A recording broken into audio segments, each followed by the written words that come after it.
अस्सलामुअलैकुम, this is Rabali. You are watching me time with Raba. Thumbnail पर आपने देख लिया होगा आज किस प्रोडक्ट की बात होगी। ऑर्गेनिक ट्रैवलर का ये सनस्क्रीन है, ग्लो SPF 60। इसकी बहुत हाइप देखी थी मैंने और मुझे समझ नहीं आया कि क्यों थी, ऐसा क्या है इसमें। तो फिर बस मैंने ट्राई करने का सोचा। मेरा जो एक्सपीरियंस रहा मैं वो शेयर करूँगी। मैंने इसे 70 to 80 डेज़ यूज़ किया है। इसकी ग्लास बॉटल है, 50 ml ये प्रोडक्ट है। फ्रेगरेंस बहुत माइल्ड सी है, रिफ्रेशिंग सी है। अप्लाई करने पर थोड़ी देर बाद फील भी नहीं होती है। वाइट कास्ट देता है माइल्ड सी, जो सही से जब आप ब्लेंड करोगे तो आपको पता भी नहीं चलेगी, लेकिन जब स्वेटिंग होने पर वाइट कास्ट चूने के पानी की तरह फेस पर दिखती है। Two finger method oily skin और गर्मियों में कॉम्बिनेशन स्किन वालों के लिए अजाब होता है अप्लाई करना है इसको। मैंने ड्रॉप फॉर्म में यूज़ किया था इसे। ड्रॉप का साइज़ ये था। इस तरह की ड्रॉप मैं फोरहेड पे रखती थी। एक चिक्स पर दो होती थी, दोनों चिक्स पर दो दो होती थी। नोज़ पर एक होती थी, चिन पर एक होती थी, नेक पर 2 से 3 होती थी। तो इस तरह से ये फिर भी सही से अब्जॉर्ब हो जाता था। ये इसका इतना हैवी नहीं लगता, लेकिन जब गर्मियाँ होती है ना तो और ह्यूमिडिटी बढ़ जाती है तो पसीना आने पर ना फिर ऑयली स्किन और कॉम्बिनेशन स्किन वालों के लिए थोड़ा मसला हो जाता है कि स्वेटिंग बहुत ज़्यादा, फिर ऑयल, आपका एक्सेस ऑयल आने लगता है।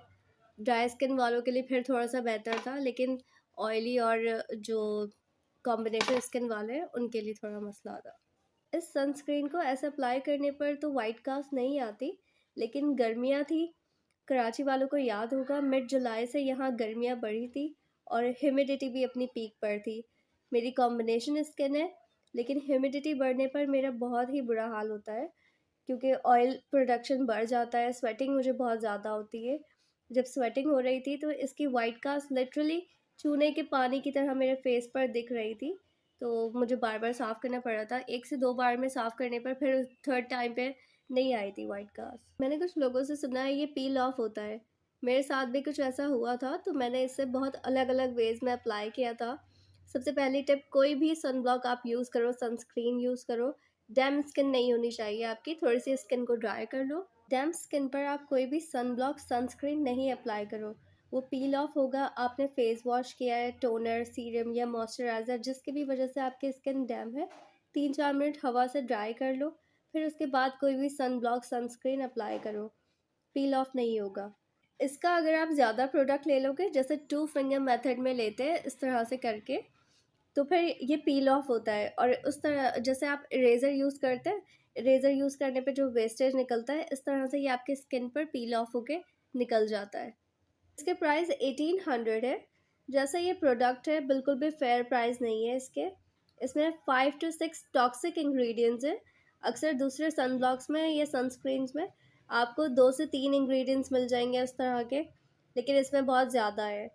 टॉक्सिक इंग्रेडिएंट्स ना सिर्फ आपके स्किन के लिए हार्मफुल है, ये आपके गट हेल्थ, आपके हॉर्मोन्स, आपके ऑर्गन्स, ब्लड के लिए भी सेफ नहीं है। मैं इन इंग्रेडिएंट्स के नाम बता रही हूँ, आप इनको सेव कर लो या स्क्रीनशॉट ले लो। और किसी भी कंपनी का सन ब्लॉक या सनस्क्रीन हो तो आप ऑर्डर करने से पहले ये उसके इंग्रेडिएंट्स लाजमी देखो, फिर उसके बाद ऑर्डर करो। होमोसोलेट, बेंजोफिनॉन, ऑक्टोक्रालीन, एवाबेंजोन, पैराबेन। मैं इसे यूज़ कर रही थी, तो जब मैं अपने तरीके से इसको अप्लाई कर रही थी तो चलो ये पील ऑफ भी नहीं हो रहा था, स्किन में अब्जॉर्ब हो रहा था।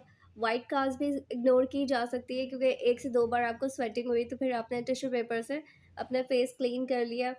वो चलो ठीक है, उसको हमने इग्नोर कर दिया, इसको यूज़ कर लिया। लेकिन मैंने जो इसे डिसकंटिन्यू किया उसका रीज़न ये था कि ये कॉम्प्लेक्शन मेरा डल कर रहा था।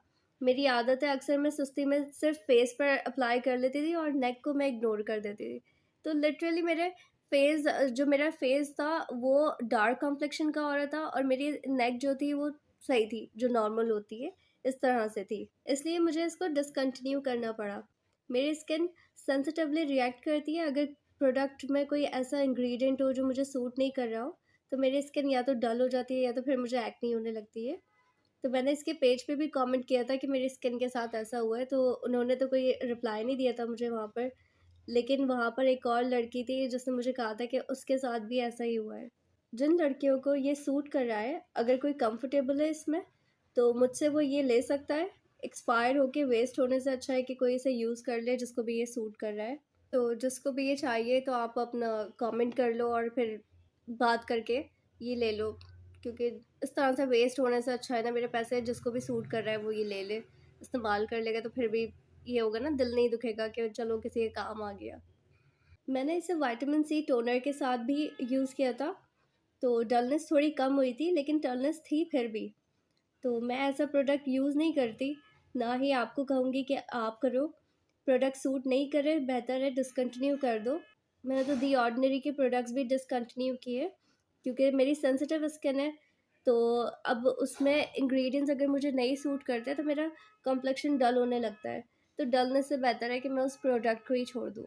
मैंने मेस्टॉन का सन ब्लॉक यूज़ किया था 30 डेज़ के लिए, जब मेरा लेज़र ट्रीटमेंट चल रहा था। तो मेरा कॉम्प्लेक्शन उससे ना इन्हेंस हो रहा था।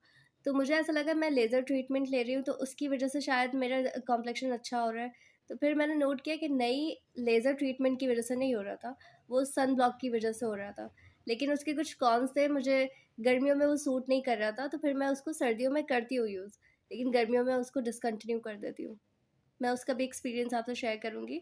मैं इसे रिकमेंड पहले तो इसके प्राइस की वजह से नहीं करूँगी। इट इज़ टू प्राइज़ी और वर्थफुल भी नहीं है। तो प्रोडक्ट अच्छा हो तो चलो 2000 की जगह आप 4000 भी दे दो तो बात समझ आती है। लेकिन अगर आपके प्रोडक्ट ही आपके मतलब का नहीं है, तो फिर इतने पैसे देने का बिल्कुल फ़िज़ूल है। 500 में भी मिले तो मैं ये नहीं लूँगी। व्हाइट कास्ट और इसके पील ऑफ होने का जो इशू है, मैंने जुगाड़ निकाल लिया था, इसलिए मुझे इस बात से इतना मसला नहीं। चलो इसका जो भी है ऐब वो छुप सकता है, लेकिन जो कॉम्प्लेक्शन डल हुआ है ना, तो उससे आपको क्या इफ़ेक्ट पड़ रहा है, आपका सब कुछ ही बर्बाद हो रहा है ना। आपके जो आप फाउंडेशन यूज़ कर रहे हो, वो फाउंडेशन आपको सूट नहीं कर रहा, ऑक्सीडाइज़ होने के बाद आपको या तो वो ग्रे टोन में आ रहा है या पर्पलिश टोन में वो ऑक्सीडाइज़ होकर आ रहा है। फिर आपका कॉम्पैक्ट भी है, ऐसे ही हो रहा है कि आप कॉम्पैक्ट यूज़ कर रहे हो तो वो भी सूट नहीं कर रहा है, आपकी लिपस्टिक्स आपको सूट नहीं कर रही है।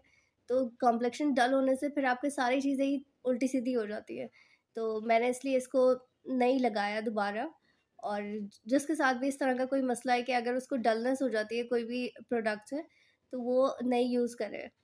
बाकी अगर आपको ये समझ आता है, ये आपको पसंद आता है, किसी को अगर सूट कर रहा है तो वो यूज़ करे इसे, उसकी मर्ज़ी है। क्योंकि कुछ प्रोडक्ट्स ऐसे होते हैं, हर चीज़ किसी को सूट नहीं करती ना, किसी को कुछ सूट करेगा, किसी को नहीं करेगा। तो आप अपने हिसाब से देखें कि आपको क्या सूट करता है। अपना ख़्याल रखें। अल्लाह हाफ़िज़। और मेरे चैनल को सब्सक्राइब कर लें फॉर मोर वीडियोज़।